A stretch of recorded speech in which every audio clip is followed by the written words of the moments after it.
जय माता दी मित्रों, सभी साथियों को नमस्कार।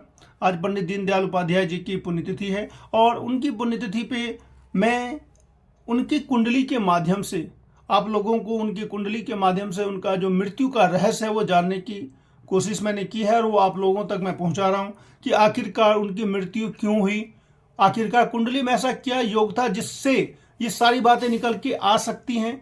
कौन सा ऐसा षड्यंत्र था, आखिरकार किसने किया था षड्यंत्र, किसने उनको मारा था और उस रात की पूरी कहानी 10 फरवरी 1968 से लेकर के उनकी मृत्यु होने तक आखिरकार हुआ क्या था। 10 फरवरी 1968 को पंडित जी पटना जा रहे थे और फर्स्ट क्लास की उनके पास टिकट थी। रात के समय अचानक दो चोर जिसका नाम राम अवध और भरतलाल है वो आते हैं और रहस्यमय परिस्थिति में क्योंकि हत्या करते हुए कभी किसी ने देखा नहीं और उनकी जो लाश है वो मिलती है 1236 पिलर नंबर के पास। और सुबह में जब कोई उसको देखता है रेलवे का कर्मचारी तो ये बात पुलिस वालों को पता चलती है, रेलवे पुलिस को पता चलती है और रेलवे पुलिस को ये लगता है कि ये कोई अज्ञात लाश है। यानी कि सुबह तक 4-5 घंटे तक किसी को पता नहीं चलता कि आखिरकार ये किसकी मृत्यु हुई है। उसी में एक बनमाली भट्टाचार्य हैं जो जनसंघ के एक्टिव मेंबर हुआ करते थे और उन्होंने जब उनको देखा तो उनके पैरों तले जमीन खिसक गई क्योंकि उन्होंने उनका चेहरा देखा हुआ था। और बनमाली भट्टाचार्य ने रेलवे पुलिस को बतलाया ये तो जनसंघ के अध्यक्ष दीनदयाल उपाध्याय हैं। रेलवे वालों को बिल्कुल विश्वास नहीं होता है। उसके बाद वही बनमाली भट्टाचार्य जी फोन करवा के पता करते हैं उनके पास से जो जो चीजें बरामद हुई थी। उनके हाथ में 5 रुपए का नोट था, जेब में 26 रुपए थे, एक कलाई घड़ी थी और फर्स्ट क्लास का टिकट था। तो जब इंक्वायरी होती है तो पता चल जाता है कि ये पंडित दीनदयाल उपाध्याय ही हैं। यानी कि रात में उनकी मृत्यु हो जाती है। अब इसमें अभी तक शक है कि उनकी मृत्यु ट्रेन के अंदर ही होती है या फिर उनको धक्का दे दिया जाता है जिससे उनकी मृत्यु हो जाती है। 1236 पिलर के आसपास उनकी जो डेड बॉडी है वो पाई जाती है रात के समय में ही, और जिसको जो देखते हैं फिर वो रेलवे पुलिस में जाती है। सबसे बड़ी बात ये रहती है कि पिलर और इनके बीच में किसी प्रकार का कोई खून नहीं मिलता है जिससे कि शक गहराता है। बार बार इंक्वायरी होती चली जाती है, बार बार इसकी इंक्वायरी होती है। उस इंक्वायरी में भी लास्ट में भी यही इंक्वायरी निकल के आता है कि चोरों ने ही इनकी हत्या की थी महज कुछ पैसों के लिए। लेकिन अभी तक ये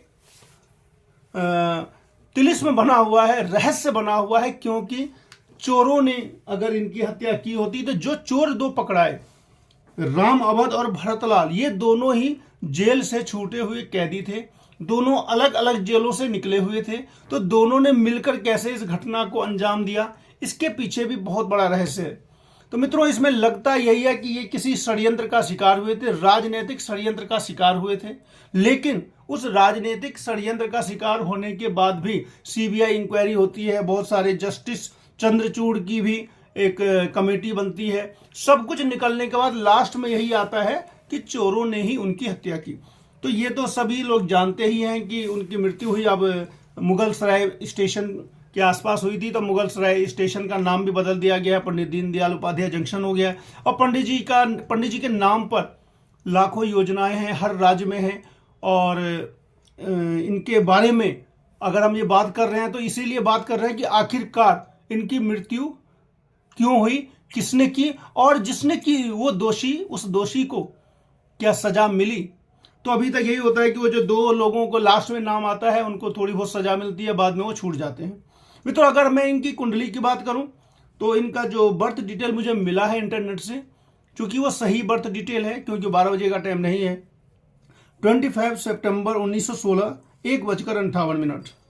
अब इनकी कुंडली के अंदर मैंने कुछ चीजें जो देख ली हैं वो मैं आप लोगों को बतलाता हूं, आपको समझ में बहुत कुछ आ जाएगा। पहली बात यह है कि कुंडली में सबसे पहले मुझे पंचम भाव में बृहस्पति बलवान नजर आया। पंचम भाव में बलवान बृहस्पति बैठे हुए हैं जो कि बहुत अच्छा योग देते हैं क्योंकि लग्न पर दृष्टि हो गई, नवम भाव पर दृष्टि हो गई, बहुत बड़ा एक महापुरुष का योग होता है ये। लेकिन साथ ही साथ ये संतान प्रतिबंध योग बनाता है।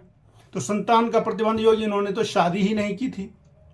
शादी नहीं होने का भी योग है। सप्तमेश जो बुध है वो वक्री है और उस पर शनि की तीसरी दृष्टि है, यानी कि ये सारी चीजें मिलती हैं। साथ ही साथ इनके माता पिता की भी मृत्यु हो गई थी बचपन में ही, काफी छोटी उम्र के थे। तो उसमें भी देखा जा रहा है कि जो जिस चंद्रमा की वजह से इनकी हत्या हुई, चंद्रमा जो है अष्टमेश चंद्रमा इनका लगभग पाप कर्तरी योग में है। पाप कर्तरी योग होता है, आगे भी पापी करो, पापी पीछे भी पापी करो। और मैंने अब तक लगभग 10 कुंडली ऐसी देखी बड़े बड़े लोगों की, सेलिब्रिटीज की, जिनकी हत्या हुई, और जिनकी हत्या हुई उनकी कुंडली में अष्टम और अष्टमेश हर हाल में मुझे पाप कर्तरी योग में मिला। चाहे इंदिरा गांधी की कुंडली हो, चाहे आपको गुलशन कुमार की कुंडली हो, इन सब की कुंडली में अगर आप देखते हैं तो आपको नजर आ जाएगा कि 8 हाउस या 8 हाउस का लॉर्ड अगर पाप कर्तरी योग में है तो ये बहुत एक खराब इंडिकेशन होता है। साथ ही साथ अगर और भी कुछ ग्रह दशाएं अगर खराब हों तो क्या होता है, हत्या का योग बनता है। तो इनकी कुंडली में और 8 हाउस में क्या है, चर राशि है, यानी कि घर से बाहर दूरी पर, यानी कि घर से बाहर दूरी पर हत्या का योग हो सकता है। हाँ, कब होगा ये आपके अपने दशा के हिसाब से चलता है, कब आपका खराब समय आने वाला है या फिर कब आपकी आयु पूर्ण हो रही है। तो इस तरीके से इनकी कुंडली के अंदर में ये सारी बातें नजर में मुझे आई। और दीनदयाल उपाध्याय जी की मृत्यु का रहस्य तो अभी भी अनसुलझा है, अभी भी इसको कोई सुलझा नहीं पाया है, क्योंकि जो भी कोर्ट ने या फिर जो कुछ इंक्वायरी चली, वो सारी इंक्वायरी लास्ट में वो राम अवध और भरतलाल नाम के 2 जो ये थे, चोर थे या जो भी थे, इनके ऊपर आकर अटक जाती है और इन्हीं दोनों को कटघरे में खड़ा करके इन्हीं को सजा भी सुना दिया जाता है। लेकिन इनसे करवाने वाला कौन था, ये अभी तक रहस्य है।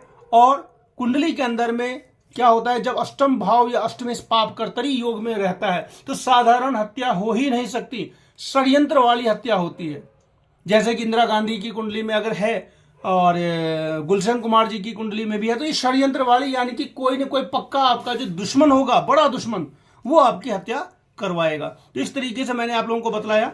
लाइक शेयर सब्सक्राइब जरूर करें। दीनदयाल उपाध्याय जी को मेरा नमन है और फिर मिलते हैं नेक्स्ट वीडियो में। तब तक के लिए नमस्कार।